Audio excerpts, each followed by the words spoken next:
어따거이 브라더스의 디렉터스 컷.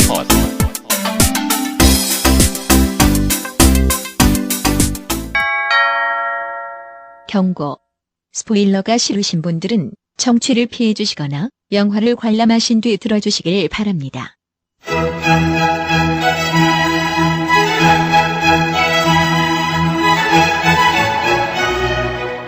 본 녹음은 코로나19 방역 지침을 준수하여 진행했음을 알려드립니다.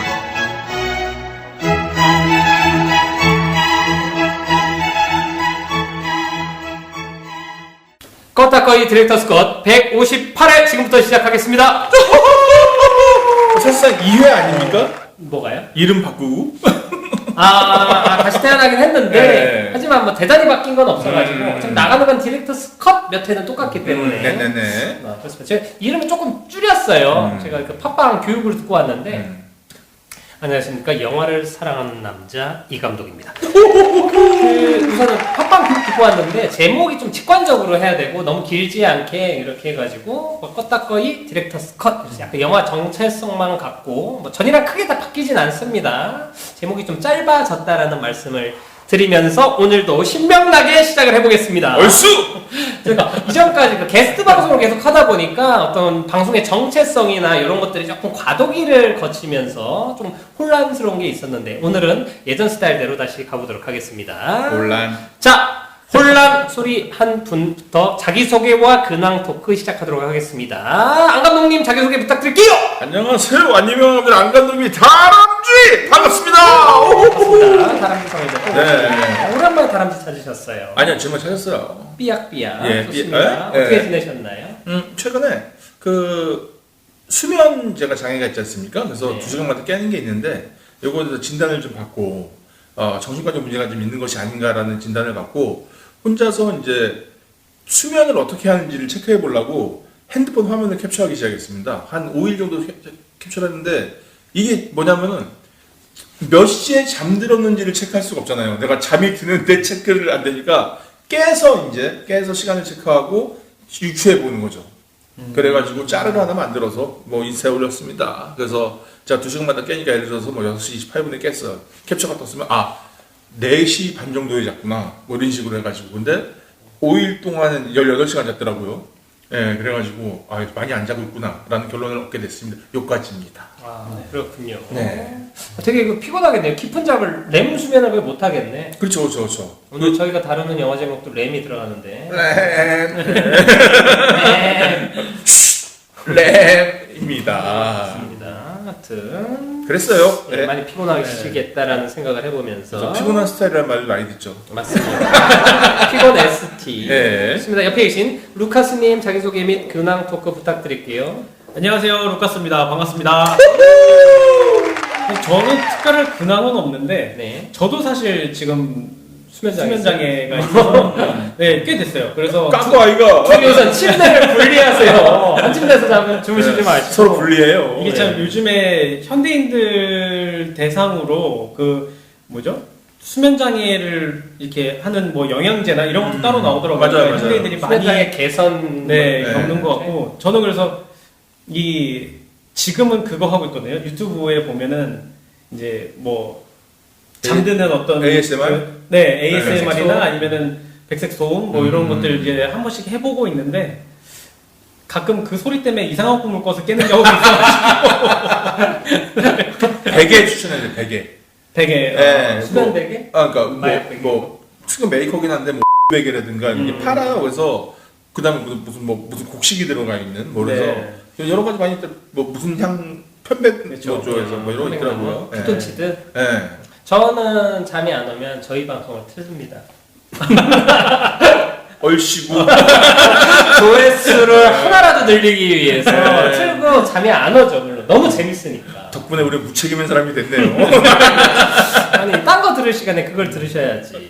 예. 좋습니다. 딱 2시간이면 좋네. 틀어놓고 자고 일어나서 다음은 또 듣고 자고 이렇게. 근데 그러면 그러면 내 편은 듣겠네. 근데 그러면 설거지할 때 드릴 게 없어가지고 여기까지입니다. 하지만 저희 방송은 무려 158화까지 진행이 되었기 때문에 그, 와, 얼마든지 설거지하면서 들을 수 있습니다. 지난번에 게스트분이 놀라시더라고요.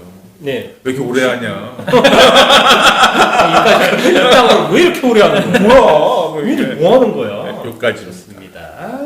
하여튼 저는 영화를 사랑하는 이 감독이고요. 잠도 잘 자는 이 감독입니다. 사실 저도 좀 잠을 잘 못 자요. 저는 이제 걔 때문에. 걔가 심심하면 자고 있을 때 자꾸 제 손을 할 거나 그래가지고 자다 깜짝 놀라서 깨면 걔가 나가자고 하죠. 물지 않아서 다행이네요. 우리 개는 물지 않아요. 네, 남은. 내가 물어요. 그렇습니다. 네. 자, 그럼 오늘도 이제 본편으로 이야기를 진행해 보도록 하겠습니다. 오늘 영화 제목이 뭐죠, 루카스님? 양들의 침묵입니다. 좋습니다. 딴딴. 쉿이라고. 네. 오쉿.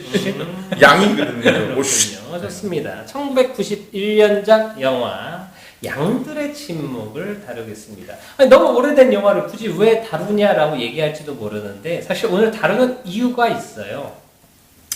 저희가 저번 방송에서 창작공간 연극축제 유엔장님을 모셨지 않습니까? 거기 참가작 중 하나인 특종2라는 2인극 연극이 5월 19일, 20일 양일간 공개가 됩니다. 언제라고요?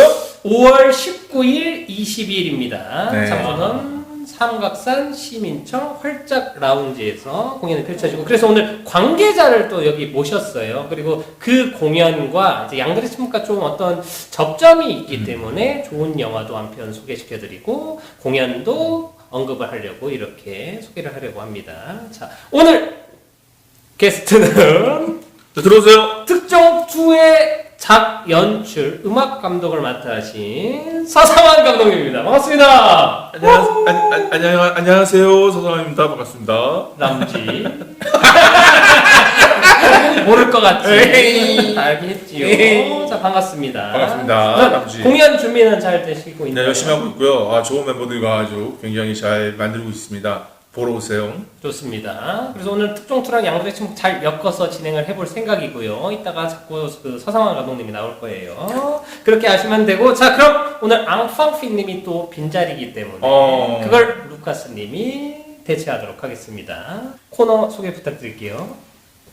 똑똑 스토리 왔어요. FBI 요원 스타일링은 몸집이 비대한 여자들의 살을 도려내는 변태살인자를 추적하라는 상부의 명령을 받는다. 스타일링은 사건 해결에 단서를 얻기 위해 인육을 먹은 죄로 감옥에 수감된 정신과 의사 렉터 박사를 찾아간다. 지능범인 렉터와 침착하게 대처하는 스타일링은 긴장감 속에서 협상을 한다. 이러한 와중에 상원의원의 딸 캐더린이 납치된다. 결국 범인의 정체를 알려준다던 렉터는 다른 감옥으로 이송되고 스탈링은 수사에서 제외된다. 범인에 대한 단서를 알아낸 범죄 심리 전문가인 렉터는 이송 중에 도주한다. 스탈링은 혼자 수사를 계속하던 중 렉터와 나눈 마지막 대화를 기억하고 추적하는데 네, 잘 들어왔습니다. 앙팡패님의 빈자리가 느껴지지 않을 정도로 완벽한 스토리 속이었습니다. 그곳에서는 행복하길. 다음 방송 때는 나올 거예요. 네. 하여튼 진짜요? 소개했고요. 네. 자, 또 하나를 들어봐야 되죠. 연극 특종2의 스토리를 들어보겠습니다. 똑똑 특종2 왔어요. 평화로운 충청북도 어딘가 태근산에서 신원불명의 시체가 발견된다. 연쇄살인 사건으로 의심되는 와중에 임종관은 스스로 범인임을 자처하며 자수를 하고 수사에 협조하는 조건으로 지역 인터넷 언론사 기자인 라구현을 소환한다.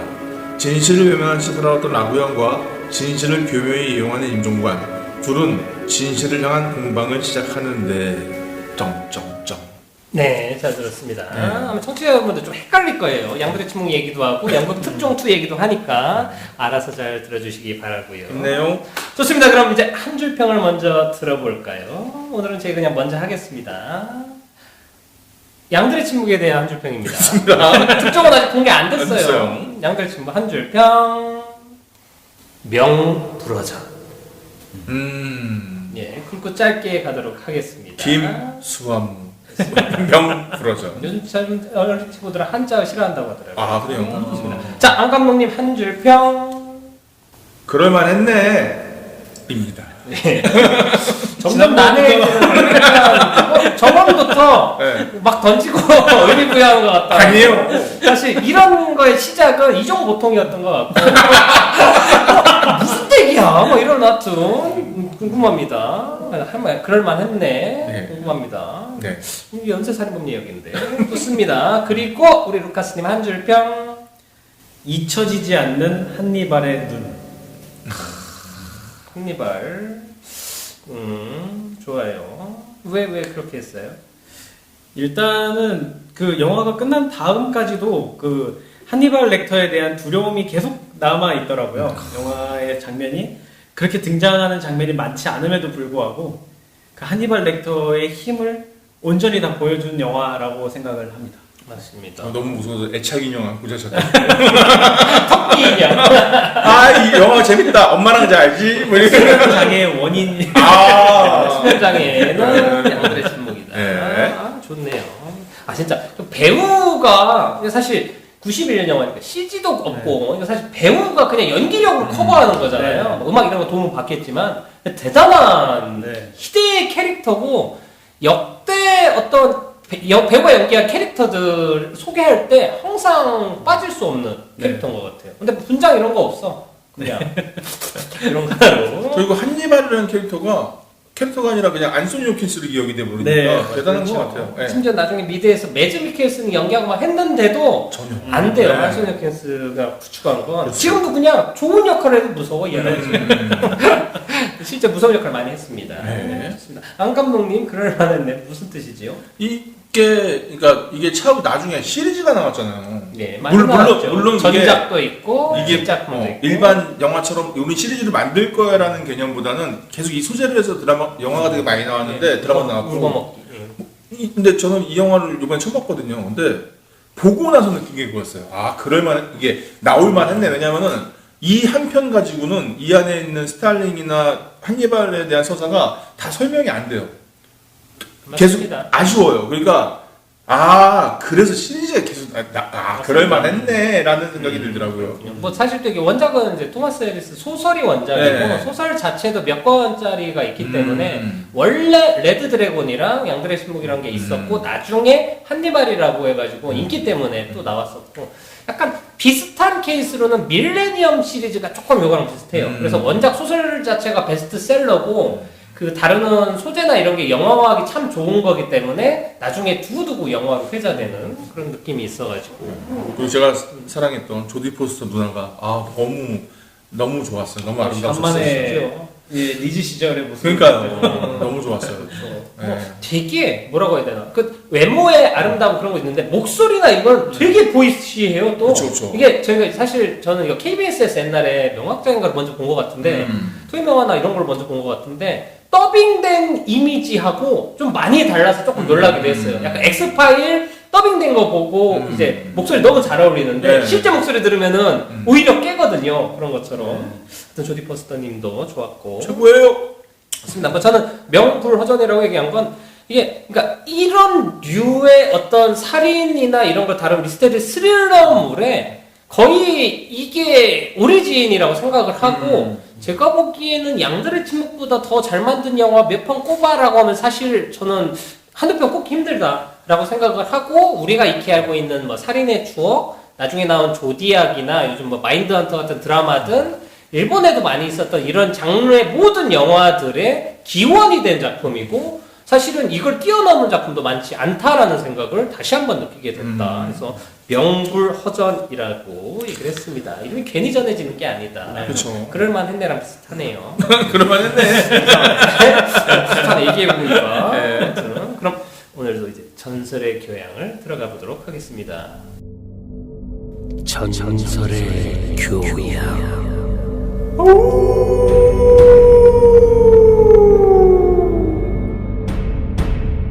양들의 침묵, The Silence of the Ram, 1991년 작품입니다. 30년이 더 됐나요? 네, 좀 됐죠. 이야, 대단하다. 자, 우선 범죄물이고요. 미국에서 만들었고 118분입니다. 주제가 빼면 우리가 좋아하는 영화고요. 그쵸. 다행히 주제가 없어요.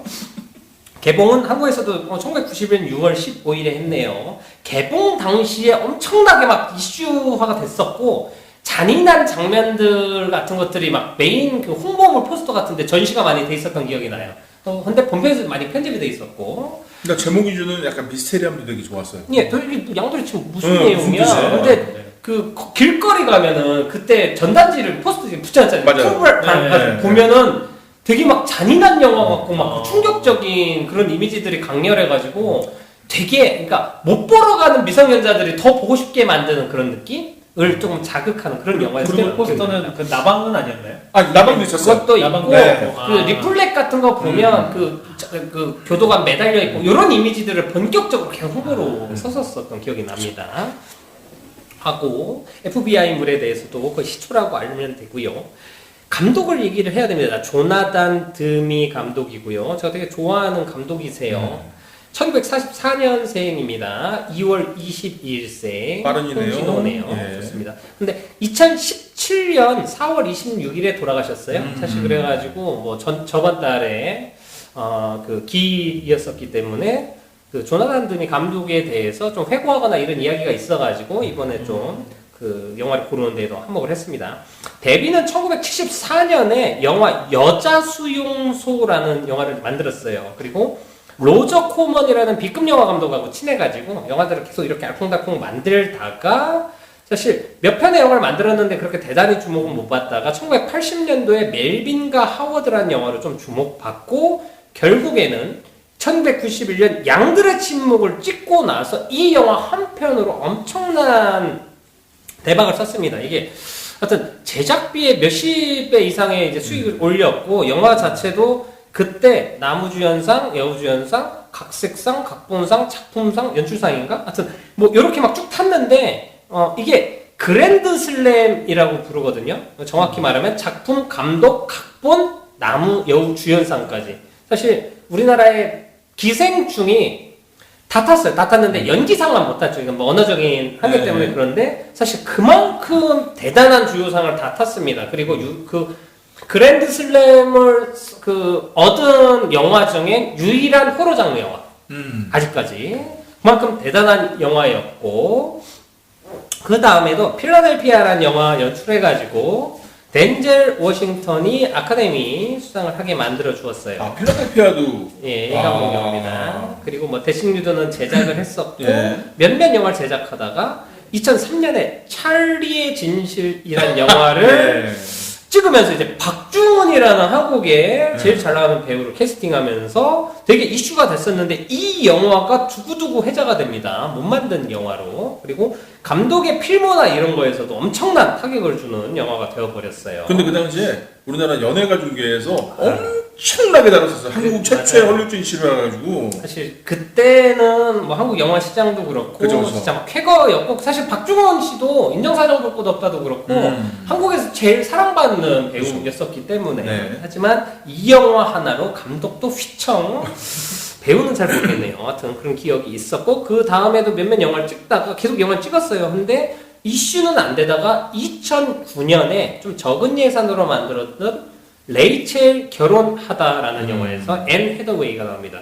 이 영화로 작품성과 그리고 상당히 간만에 다시 조나단 드미 감독에 대해서 실력이나 이런 걸 인정받는 좋은 현장이었습니다. 이걸로 아마 여우주연상을 여기저기서 많이 탔었어요. 앤 해더웨이가. 영화도 참 좋습니다. 그러니까 한번 보시고. 그리고 2015년에도 About Ricky라는 영화 뭐 그리고 나중에 2016년도에도 저스틴 팀브레이크 더 테네시 키즈 뭐 이런 영화 하면서 그 2017년에 갑자기 그 식도암으로 별세하셨는데 그 전까지도 계속 왕성하게 영화 작업을 하시던 분이라는 거를 말씀드리고 싶고 그리고 이제 양들의 침묵 같은 경우는 원작은 토마스 해리스 소설이고 이전에 원래 레드 드래곤, 양들의 침묵, 또 나중에 한니발까지 나왔는데 레드 드래곤은 원래 맨헌터라는 히트 만들었던 마이클만 감독이 원래 그 영화를 찍었었습니다. 근데 양들의 침묵만큼 이슈는 없었고 근데 그 영화도 좀 인기가 많았고요.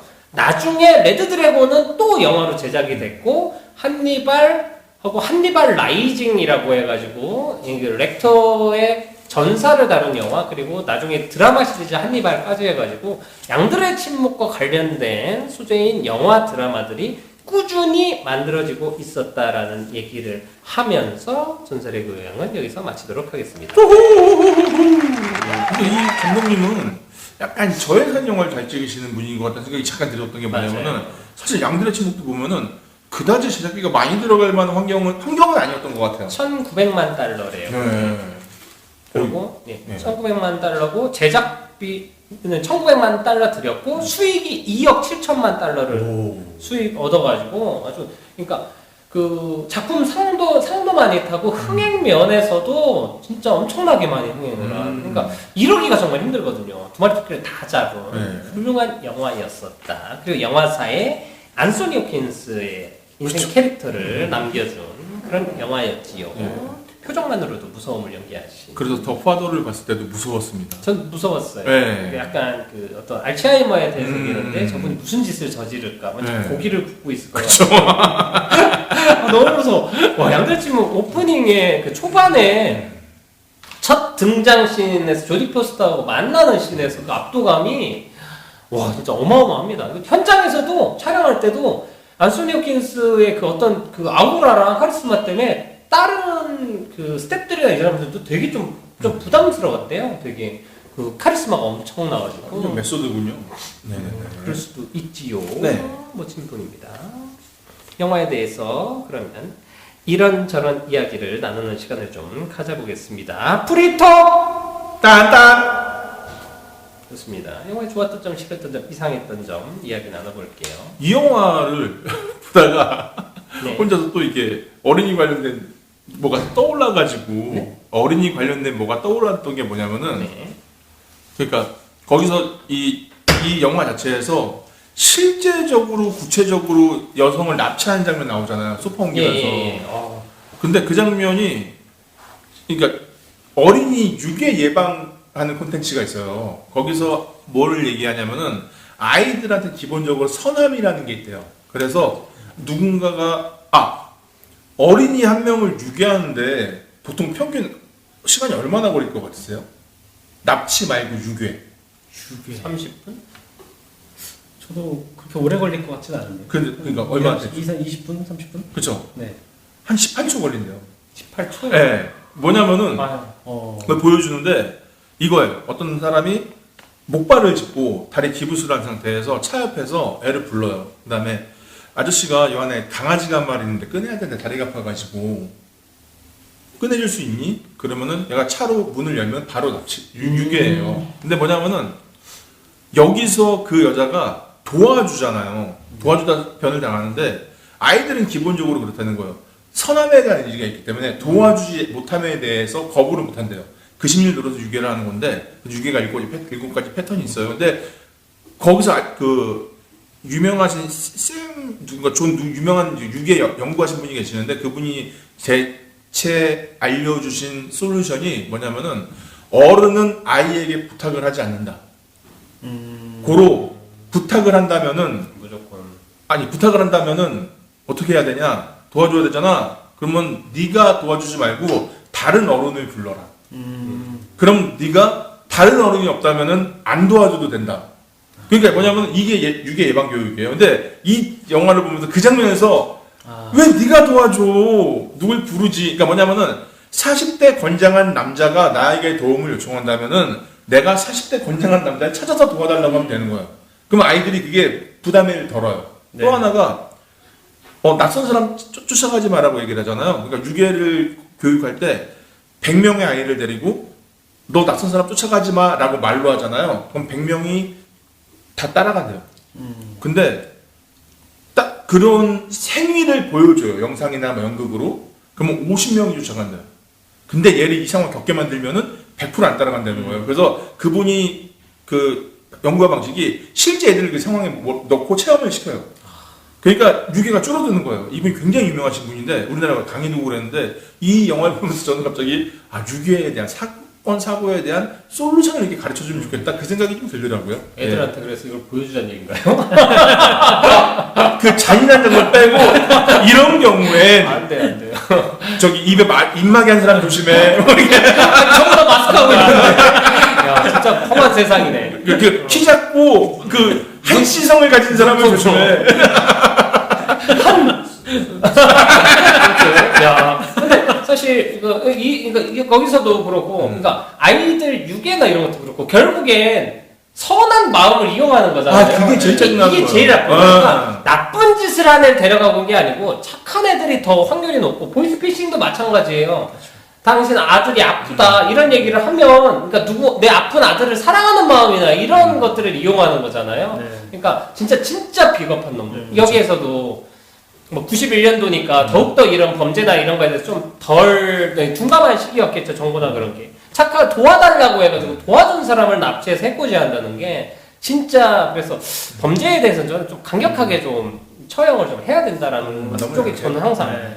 너무 막 범죄 인권 알겠는데 그러니까 인권 아는데 그러니까 그 옛날에 좀 여성 인권이나 이런 것들도 우리가 머리로 공부해서 아는 거랑 실제 그 미투나 이런 게 터지고 실제 사건들에 대해서 좀 인지하면서 세상이 같이 바뀌는 거랑 그러니까 머리로 아는 거랑 내가 진짜 몸에 체화돼서 이해하는 거랑 그 간극이 너무 큰 것 같아. 인권 알겠는데 그러니까 범죄자들도 사람이고 인권은 중요한 거야는 알겠는데 이게 머리로만 아는 거지 나는 실제로 그 사람들이 왜 그렇게 안정한 공간에서 살고 그래야 되는지 아직 잘은 모르겠어요. 배워서 남들이 그렇다니까 하는 거지 본질적으로 저는 약간 좀 강력 범죄자들은 좀 세게 처벌해야 된다고 저는 계속 생각하는 사람입니다. 네, 확신범에 대해서는 저는 절대 응징이 필요하다고 보고 일벌백계도 필요하다고 보고 맞아요. 네, 그러니까 확실하게 이 사람은 범인 맞는 성범죄자들도 그렇고 저는 화학거세는 무조건 해야 된다고 생각하는 사람이라. 그러니까 이러한 경우에는 이렇게 되라는 본보기가 있어야지 안 하게 되는데 같은 행위를 저지르고 또 어떤 사람은 운 좋게 요만큼만 혼이라고 이렇게 해도 이 정도밖에 처벌 안 받을 수도 있어라는 것도 어떤 본보기가 되니까 이게 너무 막 강하게 처벌하면은 또 막 뭐 너무 사회주의 이럴 수도 있는데 이게 어떤 선은 있어야 되지만 지금은 조금은 너무 완만하게 처벌하고 이게 있는 게 국내 아닌가. 그 교도소도 그렇고 방침 자체가 교화의 목적을 두고 있다고 하더라고요. 네. 어떻게든 교화를 한다는 것 때문에 이게 참 근데 저는 그 힘든 생각에 사람 있는데. 이제 이 양형 기준이 너무 옛날 거거든요. 그러면은 사실은 이걸 백서로 남겨두고 다시 양형 기준을 다시 잡는 게 맞다는 생각이 들고 전문가들 좀 모아놓고 그렇죠. 왜냐면은 그러니까 빵 하나 훔친 사람과 살인한 사람의 양형 기준이 그러니까. 달라야 되는데 어느 순간은 빵 훔친 게 더 심하게 나오는 경우도 있고 맞아요. 이거는 그러면은 사실 그런 불확실성 때문에 더 범죄는 나갈 수도 있어요. 네, 그러니까 보통 우리 그런 거 있잖아요. 학교 다닐 때도 저 때는 이제 학교 체벌이 좀 심했으니까 보통 뭐 지각하면 20대 뭐 이런 시계가 있어요. 그러면은 야 지각이 20대인데 결석은 10대야 그럼 결석하거든요. 아, 그죠, 앞자리. 예, 네, 그거요. 늦는이 나오지 마. 근데 그게 말이 안 돼도 그 기준이 있기 때문에 그게 맞춰서 살아가요. 그게 어떻게 보면 우리의 그나마 남아있는 양심과 도덕성을 지켜주는 걸 수도 있어요. 그러니까 그 얘기잖아요. 도덕은 안 지켜도 괜찮아. 왜? 징벌이 없거든. 근데 법은 지켜야 돼. 왜? 법은 어기면 징벌이 있거든. 그래서 사실은 법보다는 도덕을 더 먼저 가르쳐야 되는 이유가 사실 그거거든요. 네, 그렇습니다. 맞아요. 아무튼 이 영화를 교보제로 쓰면 좋겠다는 생각. 교육적인 영화네요. 교육적인 영화죠. 예. 사실 이 이후로 비슷한 류의 영화가 많이 나왔는데 그 중에 저는 뭐 최고 꼽으라면 살인의 추억이라고 생각을 하고 비슷한 장르나 이런 것 중에서 가장 로컬화도 잘 됐고 오리지널리티도 뛰어나고 재미나 뭐 이런 면에서도 그러니까 기술적으로 훨씬 뛰어난 영화인데 사실 예전에 먼저 나온 거기 때문에 뭐 양들의 침묵이 더 뛰어나다고 했고 말 그대로 일본 영화도 이번에 전주영화제에서도 공개됐는데 구로자와 기요시 감독의 큐어라는 영화 있어요. 그건 연쇄살인범인데 걔가 그 일본에서 한참 최면 유행할 때 그리고 그 최면을 유행하게 만드는 거에 또 약간 불을 지핀 영화인데 심리적으로 용의자인데 계속 그 취조하는 형사나 이런 사람들을 인터뷰하고 하면서 그 사람들을 또 최면을 걸어가지고 아내를 죽이게 하거나 막 이렇게 만드는 연쇄살인범과 최면 요법 이런 것들을 섞어서 만든 드라마도 있었고 약간 못 만든 영화로는 옛날에 본 콜렉터라는 영화도 있었습니다. 덴젤 워싱턴 나오는 비슷한 아류 영화는 정말 많이 있었고 그 중에서 그 마인드헌터 만든 감독의 조디악이 되게 높은 평가를 받고 있는데 약간 그거는 우리나라 스타일은 조금 아닌 것 같다는 생각도 들고 하지만 실화 실제 사건 살인 사건을 다뤘기 때문에 그러니까 이거랑 같이 연쇄살인을 다룬다는 결은 같지만 해석 방식이나 진행 방식이 달라가지고 맞아요. 그것도 그 나름대로 보는 재미는 약간 있더라고요. 다큐멘터리 고정하는 거 보는 느낌이 좀 들고 우리나라 그리고 마지막에 나온 영화로 이제 추격자 같은 영화들도 다른 식으로 해석은 했지만 되게 잘 만든 웰메이드. 우리나라가 사실 이런 영화 되게 잘 만듭니다. 네. 악마를 보았다도 그렇고. 그렇죠. 그러니까 그래서 외국 사람들이 초반에는 한국은 되게 이런 센 장르 영화 잘 만드는 강국으로 그렇게 인지하는 경우가 많았죠. 근데 요즘엔 조금 많이 바뀐 것 같아요. 그냥 우리나라는 잘 만들어요. 네. 국뽕이 차오르시는군요. 준모 왜 주로 부르는 거예요? 국뽕 한 사발 그래서 주모 그런 거군요. 네. 국밥 대신 국뽕이군요. 네, 뽕입니다. 알겠습니다. 네, 그래서 이거는 사실 이 영화는 전 되게 재밌게 잘 봤거든요. 다만 시대 보정은 필요하다라는 생각이 들었던 게, 그러니까 예를 들면은 역시 영화에는 결정적 장면이 필요하구나라는 생각이 항상 가지고 있는데 여기서는 그 야간 투시경 씬이 예. 그 당시엔 굉장히 센세이션했을 것 같아요. 장난 아니죠. 네, 네. 그 다음에 엘리베이터 씬도. 엘리베이터 네. 그것도 그 당시였으면 굉장히 센세이션했을 것 같은데 아쉬운 점이 저는 뭐예요. 권총이 이 격발은 좋은데 명중률이 떨어져요. 근데 거기서 자 맞춰. 근데 권총으로 하더라고. 그래서 뭐야 이런 게 좀 그래서 제작비 때문에. 아니 근데 또 하나 이제 그건 넘어갔어요. 근데 또 하나가 제가 그걸 찾아봤거든요. 뭐냐면은 여기서 전부 다 유선 전화로 통화하잖아요. 그래서 아니 무전기는 됐다 치고 핸드폰도 없었나 그 당시에? 없었죠. 아니요. 그래서 찾아봤어요. 그래서 자료를 찾아봤습니다. 90년대 휴대폰이 없었나 찾아봤더니 핸드폰이 처음 등장한 게 83년이래요. 그때 당시에 그 알아요? 그 벽돌 같이 생긴 거. 네. 모토로라 다이나텍 8000X. 이게 83년에 처음 나왔고, 근데 그거 말고 플립 열리는 거 있잖아요. 그게 모토로라 마이크로텍, 이게 89년도에 나왔습니다. 상용화된 게. 근데 그게 대중 보편화된 건 훨씬 뒤에요. 아니, 그래서 전 그거죠. 그래서 상용화된 건 90년대 중후반이에요. 네. 근데 저는 그거죠. 그래도 명색이 최고의 첩보기관인데, 얘네가 이걸 그러니까 뭐냐면 나 이거예요. 핸드폰이 있는데 안 터져.는 이해를 하겠는데 얘네가 이게 아예 없다는 게 조금은 이게 좀 아쉬운데 왜냐면 일반 형사도 아니고 이런 기관 단체라면 있었지 않아. 그러니까 오히려 GR에서 연락했는데 안 돼가지고 뭐 이런다면 되겠는데 그런 게 좀 아쉽더라고요. 그게 안 감독님 너무 신세대라 그런 거지. 영화 개봉이 91년이면 제작 기간은 89년 이쯤 될 테고 네. 사실 보편화되긴 그리고 핸드폰 이런 개념이 보편화된 건 저희들은 96년 7년에 네. CD폰이랑 PCS 나오면서고 그 전에 이제 삼성 애니콜 같은 것만 해도 부자들만 쓰고 있었고 이런 게 이제 경찰들한테 이렇게 보급되고 그런 건 아마 한참 뒤로 생각하는 게 맞을 거다라고 FBI라 혹시나 해봤습니다. 그래서 혹시나 또 시대적 배경이 헷갈렸을까봐 영화를 찾아봤더니 앞부분에 그 범죄 그 사진 올리는데 1990년에 써있더라고요. 여기까지입니다. 맞습니다.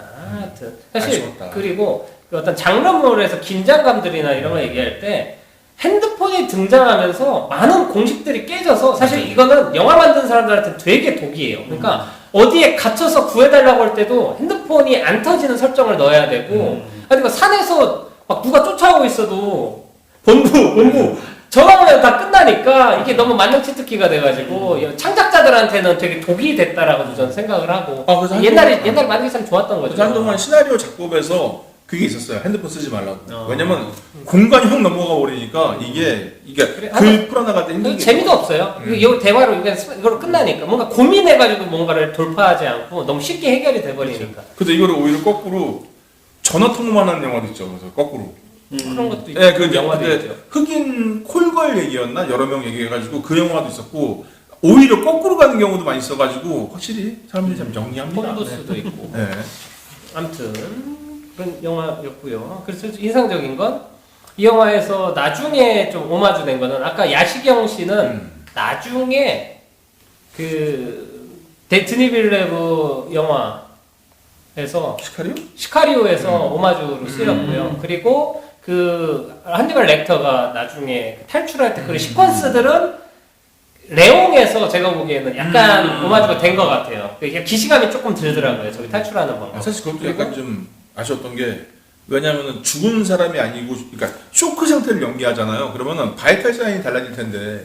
근데 뭐 그렇긴 한데 네. 저는 그 어떤 그 트릭이잖아요. 여기를 탈출하는. 근데 뭐 시대에 대해서 어떤 조금 감안해 주는 게 없더라도 어떤 최선의 방법으로 나갔다. 그러니까 여기 있는 사람들이 예상 못했을 것 같은 그리고 그 안소니 호킨스의 방식 자체가 워낙 잔인한 식으로 사람들을 대하고 그렇게 해놓으니까 이 사람이 막 우리가 딱 보면 알죠. 아 제가 렉터다 아는데 그럼에도 불구하고 되게 효과적으로 탈출할 수 있는 억지가 아닌 걸로 좀 보이는 방법이었고 되게 이게 초반에도 보면 이 영화가 대단한 게 한니발 렉터에 대해서 배우 연기를 제외하고 뭘 보여준 적은 없어요. 그냥 사람 고기를 먹었대더라, 뭐 했대더라. 그리고 감옥에서 그 짤짤이 하는 친구 있잖아요. 그 친구가 이러면 안 되는데 그 친구가 죽었잖아요. 죽었는데 나중에 얘기 들었으니까 한니발 렉터랑 몇 마디 나누더니 자살했다고. 그러니까 그런 거에 대해서 이 사람이 대단한 사람이라는 아우라를 계속 만들어주는데 멋지긴이죠. 증명을 한 적은 없거든요. 근데 그 장면에서 그 시작부터 크래시 틀어놓고서는 손톱에서 수갑 푸는 장면부터 그 모든 시퀀스가 한니발 렉터가 대단한 애라는 걸 증명하는 씬이라 저는 그 장면이 되게 중요한 씬이었고 되게 좋았어요. 그게. 맞습니다. 대부분은 살인자들이 대단하다고 하면서 그걸 증명하기가 힘들거든요. 그러니까 그냥 뭐 살인의 추억이나 이런 것도 그냥 감추는 식으로 보여주지. 그래서 그냥 신비로운 존재로 만들지. 이 영화는 그래서 증명을 해 보이니까 그것도 뛰어나고 물론 조디 포스터가 맡은 역할도 되게 매력적이잖아요. 이게 수동적인 것 같으면서도 사실 이 영화에 나온 이 영화 속에 캐릭터들이 다 매력적이에요. 조디 포스터 역할도 어떤 트라우마를 갖고 있는 어떤 그리고 이 영화가 옛날 영화인데 조직 사회에서 여자가 느끼는 어떤 스트레스나 직장인 내에서 여자들이 받는 이런 거 있잖아요. 사실 우리나라에도 2000년대나 돼야 이슈가 되고 페미니즘 얘기 나오면서 이랬던 건데 이미 저 시대에 저런 또 장르물에 이걸 담고 있었다는 것도 저는 되게 세련되게 느껴졌고 그리고 반장했어요. FBI 국장 스캇 글렌이 연기한 그 배우도 되게 연기를 잘하는데 그 캐릭터도 되게 매력적이에요. 보면은 걔가 우선 한니발 렉터를 잡은 인물이고 얘를 이용하는 어떤 그 미끼로서 조디 포스터를 던지는 거잖아요. 그러니까 두뇌 게임 하는 거잖아요. 둘이 나중에 지긴 하지만 걔도 매력적이고 교도소장도 그냥 흘러가는 캐릭터가 아니고 자기 욕망 때문에 자기가 파멸하는 캐릭터고 그러니까 인물 하나가 전부 다 되게 매력적인 조연들도 구성이 돼 있어가지고 버팔로 빌도 마찬가지고 메인 악역 잠깐 한니발 렉터가 악역 같은데 버팔로 빌 캐릭터도 장난 아닌 캐릭터잖아요. 그 알몸으로 춤추는 신도 전 최악은 그 납치당한 그 딸내미였습니다. 그렇지! 조용하라고. 근데 그러니까 그 캐릭터도 희생양임에도 불구하고 되게 두뇌를 써서 자기도 살아나려고 걔를 유도해서 이것도 그 어떤 무슨 지수 있잖아요. 여성들이 주인 인물의 몇 명이나 캐스팅이 됐냐, 여성들이 주도 몇 미라냐 뭐 이런 걸 따져봐도 제가 보기엔 하여튼 그렇게 무슨 백탈 테스트인가? 하여튼 뭐 그런 거 백달 테스트 이런 걸 해도 그렇게 낮을 것 같지 않은. 그러니까 여성들이 피해자건 수사 요원이건 수동적이지 않은 것도 저는 되게 매력적이었고. 자기 납치하는 사람 상대로 겸질극을 벌이죠. 이 개를 아프게 하겠다. 그래서 되게 매력적인 드라마였다고 생각을 하고요.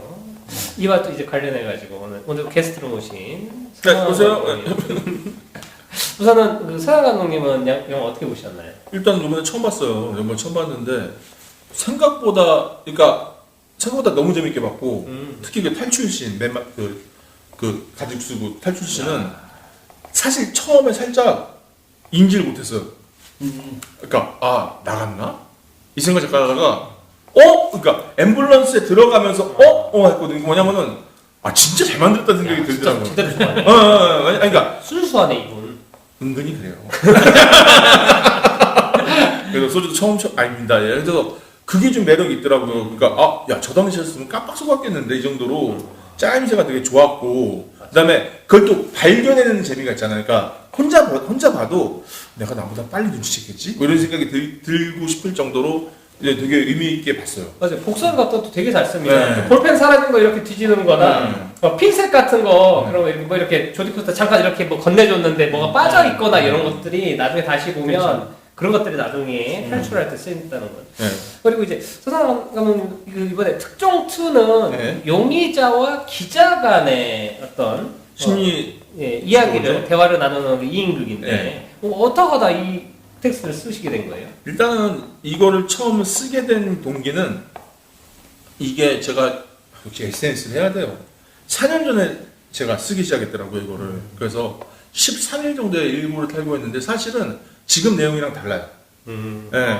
원래 내용은 약간 뭐 정의로웠던 기자가 뭐 이런 상황을 이런 걸 저렇게 하는 내용이었는데 제가 몇 년 전에 알게 된 기자분이 한 분 계시는데 그분한테 감수를 좀 부탁했잖아요. 부탁을 하고 나서 3월 달에 바꿨어요. 방향을 틀었어요. 그래서 처음에는 약간 조금 그냥 제가 쓴 거지만 솔직히 말하면 약간 좀 너무 좀 옛날 스타일인가?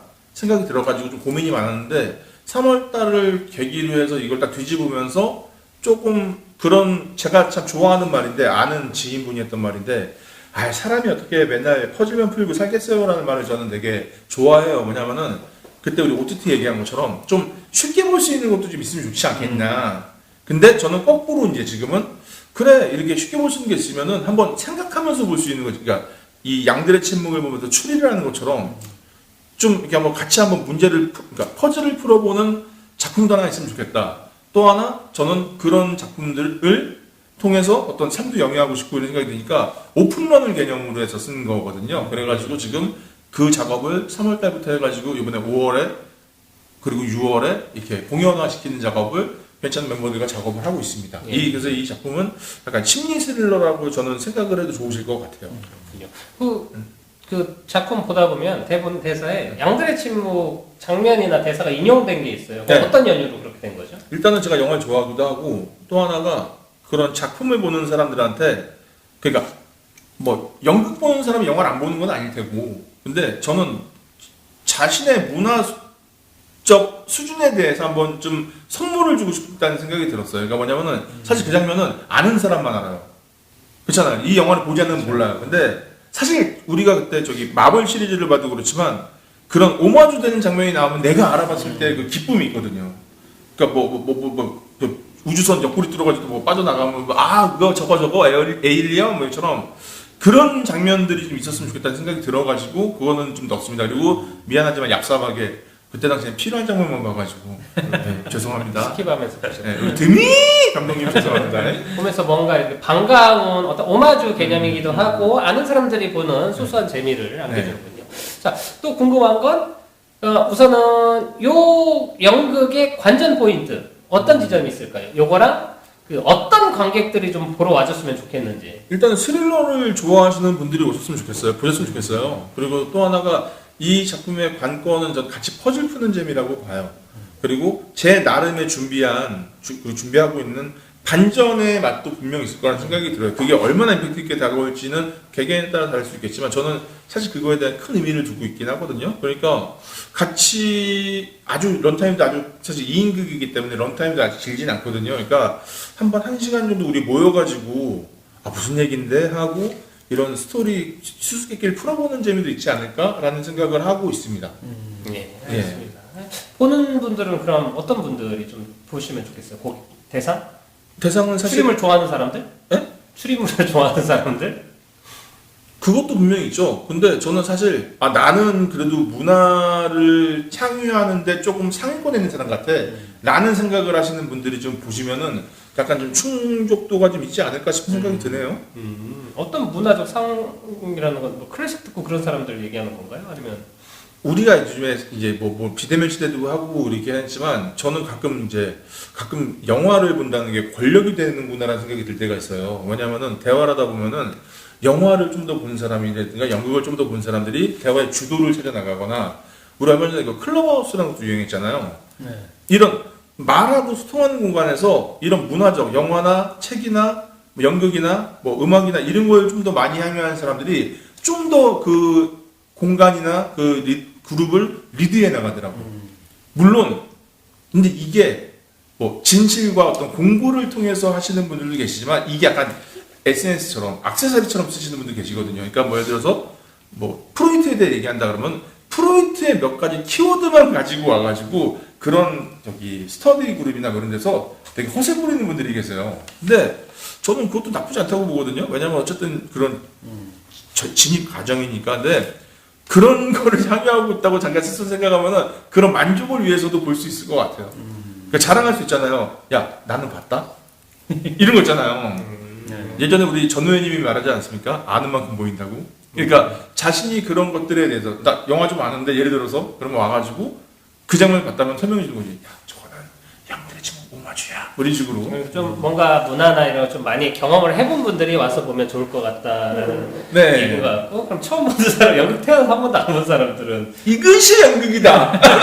그런 분들에게도 좋을 거다. 예, 왜냐면은 이거는 분명히 지금 작업에서 굉장히 좀 탄탄하게 쌓아나가고 있는 작업을 하고 있다는 생각을 해요. 왜냐면은 뭐 같이 작업하는 배우분들이나 얘기 나누면서 이런 부분에 있어서 좀 불친절할 수 있고 부족할 수 있다는 부분에서 채워나가고 있기도 하고 그러기 때문에, 그리고 그것은 반드시 저는 증명받아야 된다는 생각을 해요. 특히 이런 무대 공연 같은 경우는. 그러니까 그걸 한번 도와주십시오. 와서 한번 보고 진짜 그렇게 하고 있는지도 한번 봐주셨으면 좋을 것 같고 그렇습니다. 네, 좋습니다. 이게 잘 그 2인극이라는 게 사실은 일반인들이 생각할 때 약간 진입장벽이 높을 수 있거든요.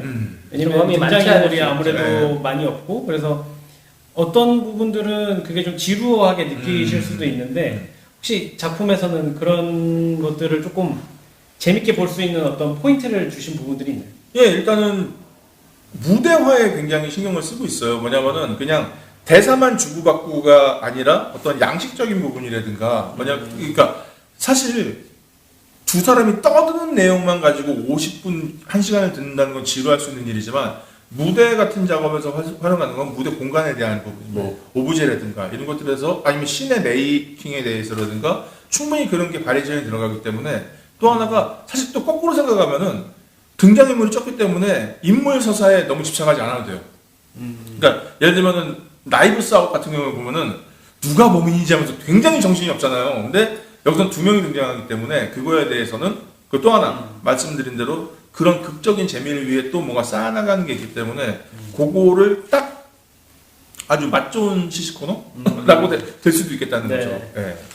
네, 우선은 그러면 얘기는 잘 들어봤고요. 서양 감독님은 그 일정이 있어서 빨리 보내드려야 되고 다음에 또 나오셔가지고 이제 공연 후에 또 어떤 식으로 진행됐는지 물어보는 시간을 가져보도록 하겠습니다. 딴딴. 자, 그럼 다시 양들의 침묵으로 돌아와가지고요. 네. 뭐 영화에 대한 얘기는 거의 다 한 것 같아요. 그래서 네. 너무 옛날 얘기고, 사실 저는 얼마 전에 조나단 드니 감독님이 이제 돌아가신 길이 오면서 이 영화에 대해서 얼마나 좋았던 영화인지 이런 데 얘기하는 게 떠올라가지고 같이 좀 얘기는 해보고 싶었고, 그리고 좀 고전 중에 좋은 영화를 좀 같이 보는 시간을 좀 가져보고 싶어가지고 이번에 또 그런 시간을 가졌습니다. 이게 계속 새로운 영화들만 탐구하고 그러다 보니까 정작 좋고 나쁘고에 대해서 진짜 좋은 영화인지 모르고 그냥 어떻게 요즘 트렌드만 따라가다 끝나는 것 같은데, 같은 시간이면 오히려 예전 영화 중에 좋았던 영화 보는 게 더 좋은 것 같고, 네. 우리는 그리고 예전 아는 영화인데 아마 요즘 친구들은 양들의 침묵 모르는 분이 훨씬 많을 거예요. 근데 그렇죠. 또 신기하게도 이게 쿠팡 플레이에 지금 그냥 무료로 공유가 돼 있습니다. 만약 네. 쿠팡 플레이 보시는 분들하고 왓챠에도 있기 때문에 구관이 명관이다라는 생각을 해가지고 한 번쯤 보시면 좋을 것 같다고 생각해요. 옹고지신이란 말도 있죠. 옹고이지신 네. 좋죠. 그래서- 옛것이 있으니까 지금이 네. 있는 겁니다. 그리고 또 그런 나쁜 습관이 가끔 있어요. 뭐냐면은 내가 최근에 영화를 보면서 비평을 자꾸 하다 보니까 자꾸 과거 작품도 비평을 하게 되는 거예요. 근데 그 기준이, 그러니까 저는 시대 고정이라 분명히 필요한, 물론 그게 막 미덕이는 아니지만 이 영화에서도 사실은 그런 특수효과는 아쉽거든요. 시체를 보여주는 거에 대해서. 근데 그 당시에 기술로서는 굉장했던 거예요, 제가 봤을 때는. 근데 이거 가지고 지금 기준에서 에이 CG쓰지 이러면은 뭐야 이렇게 되는 것 같아요. 그렇죠. 특히 기술적인 걸로 어필하는 영화는 예를 들면 주라기 공원 원도 지금은 좀 촌스럽고 그렇긴 한데 요게 옛날 건데도 지금 봐도 사실 촌스럽지 않은 영화들이 있어요. 뭐 예를 들면 그 전쟁 영화만 해도 라이언 일병 구하기 같은 영화는 정말 오래된 영화인데 그렇죠. 지금 봐도 정말 잘 만들었고 또 이 마이클 만의 히트 같은 영화도 액션 시퀀스 같은 걸 보면 요즘 뭐 그 뭐냐 그 본 아이덴티티 시리즈 이런 아이덴티티 이런 것들보다도 더 훌륭한 액션씬도 많고 결국에 양들의 침묵도 분명히 이제 화질이나 특히 제일 중요한 거는 특히 인물들의 헤어스타일 같은 거는 극복이 안 돼요. 특히 여성 캐릭터들은 그 헤어스타일은 남자들은 그래도 좀 비슷한데 여자들은 확실히 달라요. 그 연도별로. 이제 그런 것들을 배제하고 나머지의 만듦새만 볼 땐 상당히 지금 봐도 통하고 잘 만들었다라는 생각이 들어가지고 정말 훌륭한 영화라고 생각을 합니다. 이런 영화들이 있었기 때문에 그런 영화들이 나온 겁니다. 맞습니다. 네. 호부 밑에 견자 없다고 아. 좋은 아버지가 있기 때문에 좋은 자식들이 나오는 거지요.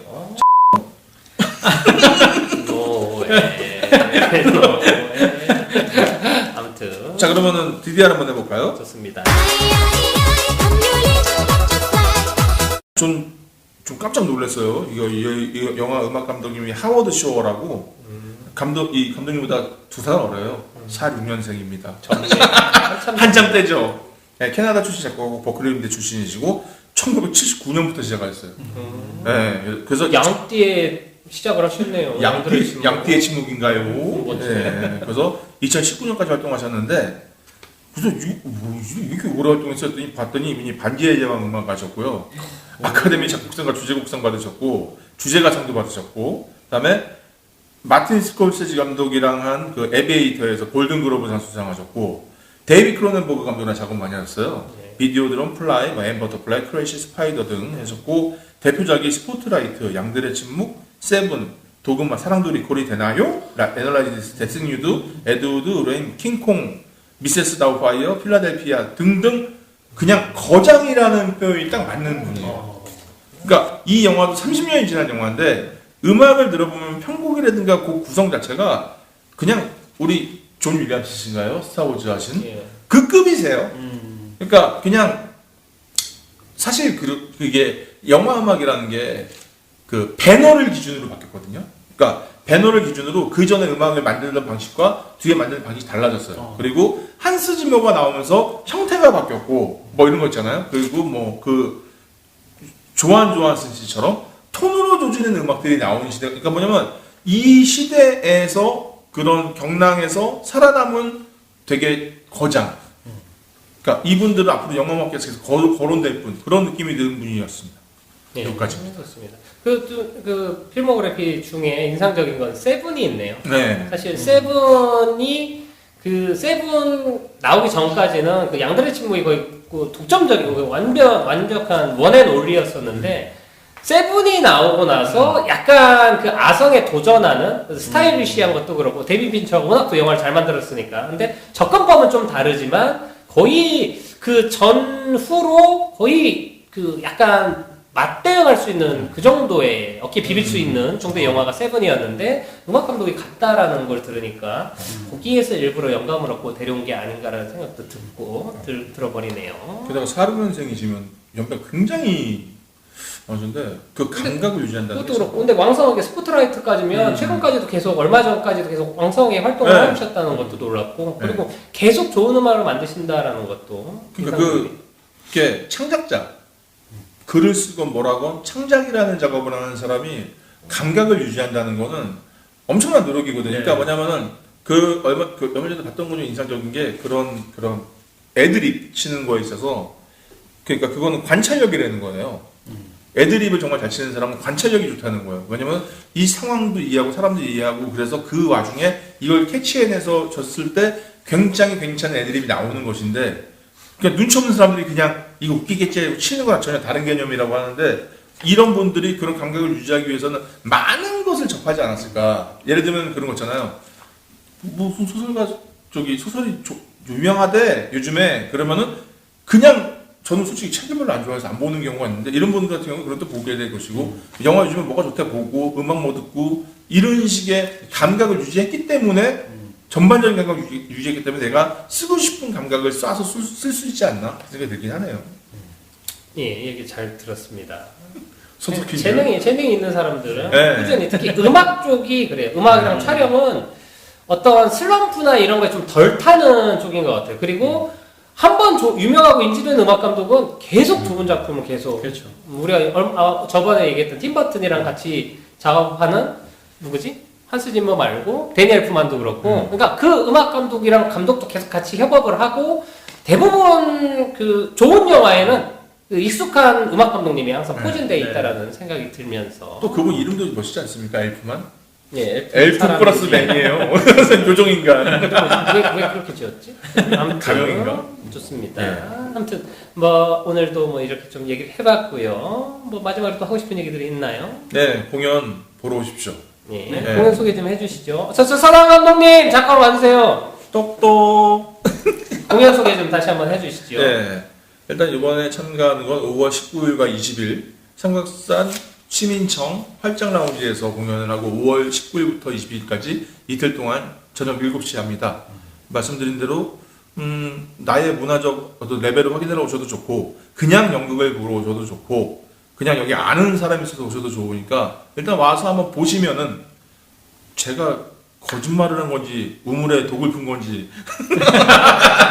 와서 한번 확인해 보시면 좋을 것 같습니다. 여기까지입니다. 예, 얘기 잘 들었고요. 공연 관심 있는 분들은 많이 보러 오시면 좋겠습니다. 심지어 무료 공연이에요. 그 얘기를 하는데요. 보러 무료입니다. 오시면 되고요. 무의신설선 솔밭공원역에 내리시면 바로 거기에 있습니다. 그러니까 공연도 많이 관심 가져주시고 루카스는 뭐 할 말 있나요? 네, 다른 것보다도 일단 저희 방송을 들어주시는 분들도 그렇고, 장르 가리지 말고 많이 보셨으면 좋겠어요. 저희도 고전 영화를 아까 이강훈님 말씀하신 것처럼 보는데도 분명히 이유가 있듯이 지금 말씀하신 연극도 마찬가지고 이게 어떻게 표현되고 어떤 걸 얘기하고 하는 것들을 자꾸 보다 보면 그게 또 저희 생활에 연결될 수도 있고 또 보는 시각도 달라질 수도 있기 때문에 네, 많이 다양한 작품들 많이 보셨으면 좋겠습니다. 예, 좋습니다. 그리고 이제 공지를 드리자면은 저희 이제 게스트 부르는 방송부터 해가지고 좀 과도기를 거치고 있습니다. 그리고 아마 다음 방송부터는 어떤 조금 변주를 좀 주려고 제가 좀 음질이나 이런 것들도 좀 개선을 하려고 지금 아이디어를 내고 있어가지고 좀 더 좋은 환경에서 들려드리려고 지금 노력을 하고 있으니까 어떤 변화들이 있을 거다라는 거 먼저 말씀드리고 또 한 가지는 다음 영화는 저희가 좀 시간은 걸릴 텐데 닥터 스트레인지를 다룰 겁니다. 그 혼돈의 멀티버스. 뭐 인기는 이미 엄청나게 많이 있는데 저희가 방송이 어차피 스포가 되는 거다 보니까 개봉하자마자 바로 하지는 않고 조금 관객분들이 더 많이 본 상태에서 저희 방송도 같이 즐길 수 있도록 다음 방송은 닥터 스트레인지 혼돈의 멀티버스를 다룰 예정입니다. 두근두근. 예, 정말 좋은 영화예요. 자, 그러면 좀 다음에 또 만날게요. 오늘 모두 수고하셨습니다. 수고하셨습니다.